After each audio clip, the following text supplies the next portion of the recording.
देश भर में आज मनाई जाएगी शरद पूर्णिमा। आज आसमान से होगी अमृत की वर्षा। आज भगवान विष्णु और मां लक्ष्मी की होगी विशेष कृपा। आज रात चंद्रमा भी होगा 16 कलाओं से युक्त। शरद पूर्णिमा की शुरुआत आज रात 8:40 पर होगी। इसका समापन अगले दिन यानी 17 अक्टूबर की शाम को करीब 5 बजे होगा। आज रात भर खुले आसमान के नीचे खीर रखने की है परंपरा। मान्यताओं के मुताबिक खीर में आ जाते हैं औषधीय गुण। आज रवि योग का शुभ संयोग भी बना है। ज्योतिष शास्त्र में इस रवि योग को बहुत ही शुभ माना गया है। धारा 370 हटने के बाद आज जम्मू कश्मीर को मिलेगा नया मुख्यमंत्री। तकरीबन सुबह 11:30 बजे उमर अब्दुल्ला लेंगे सीएम पद की शपथ। शेर कश्मीर कन्वेंशन सेंटर में उपराज्यपाल दिलवाएंगे उमर अब्दुल्ला को शपथ। राहुल गांधी समेत कांग्रेस और एनसी के कई बड़े नेता रह सकते हैं मौजूद। उमर अब्दुल्ला के साथ उनका मंत्रिमंडल भी लेगा शपथ। कन्वेंशन सेंटर और आसपास के इलाकों में रहेगी कड़ी सुरक्षा व्यवस्था। जम्मू कश्मीर से हटाया जा चुका है राष्ट्रपति शासन। साल 2018 में लागू किया गया था।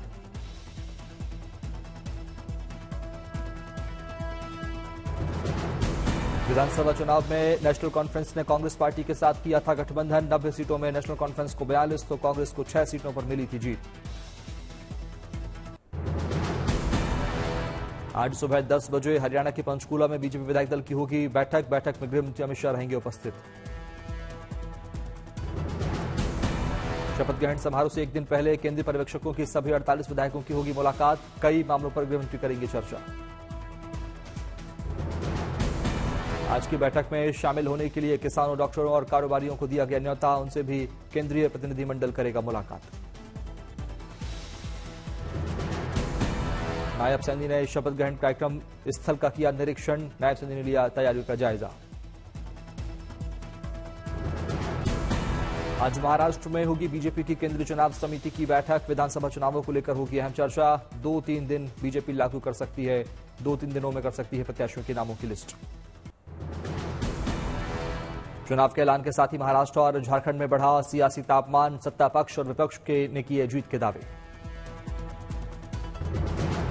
सीएम शिंदे के निशाने पर उद्धव ठाकरे कहा, आप मुख्यमंत्री पद के लिए नहीं विपक्ष नेता के चेहरे के लिए प्रतियोगिता में हैं।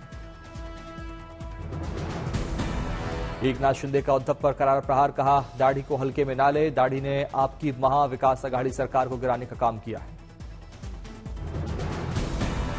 चुनाव के ऐलान पर शिवसेना उद्धव बाला साहब ठाकरे गुट के नेता ठाकरे ने कहा, हम कोर्ट से न्याय का इंतजार कर रहे थे, लेकिन अब मतदाताओं द्वारा न्याय किया जाएगा। 2 साल से जिसे हमें इंतजार थी, जिस दिन की इंतजार थी, आज वो दिन आ गया है। चुनाव का ऐलान हुआ है। हमें अदालत में न्याय मिलेगा ऐसी अपेक्षा थी, लेकिन न्याय तो कुछ मिला नहीं। अभी हम यही अपेक्षा कर रहे हैं कि जनता की अदालत में हमें न्याय मिलेगा।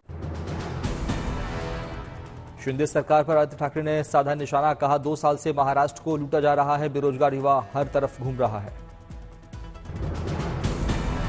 2 साल से हम देख रहे हैं महाराष्ट्र की लूट हो रही है। बेरोजगार युवा हर जगह घूम रहे हैं। युवा युवती है हर जगह घूम रहे हैं, लेकिन सारे जो उद्योग है, सारे जो रोजगार की संधि है, वो गुजरात जा रही है।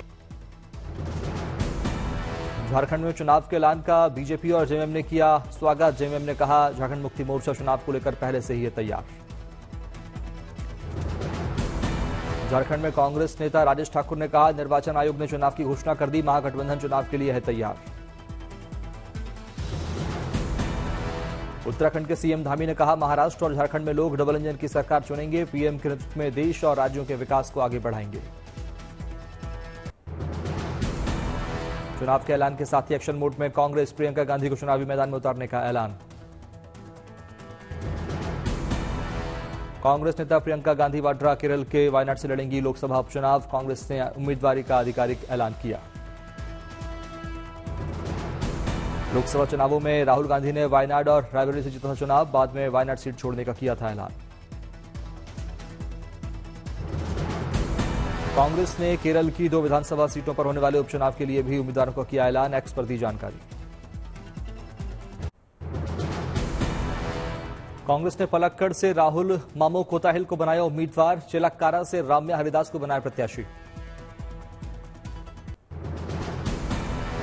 महाराष्ट्र और झारखंड विधानसभा चुनाव की तारीखों का ऐलान 23 नवंबर को दोनों राज्यों के आएंगे परिणाम। एक ही चरण में होगा महाराष्ट्र विधानसभा चुनाव के लिए मतदान, 20 नवंबर को डाले जाएंगे वोट।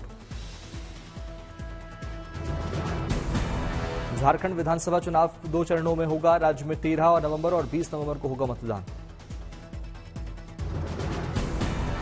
महाराष्ट्र और झारखंड चुनाव के अलावा उपचुनाव का भी ऐलान, 48 विधानसभा सीटों और 2 लोकसभा सीटों पर उपचुनाव की भी घोषणा। महाराष्ट्र की नांदेड़ लोकसभा सीट पर 20 नवंबर को वोट डाले जाएंगे, वायनाड लोकसभा सीट पर 13 नवंबर को उपचुनाव।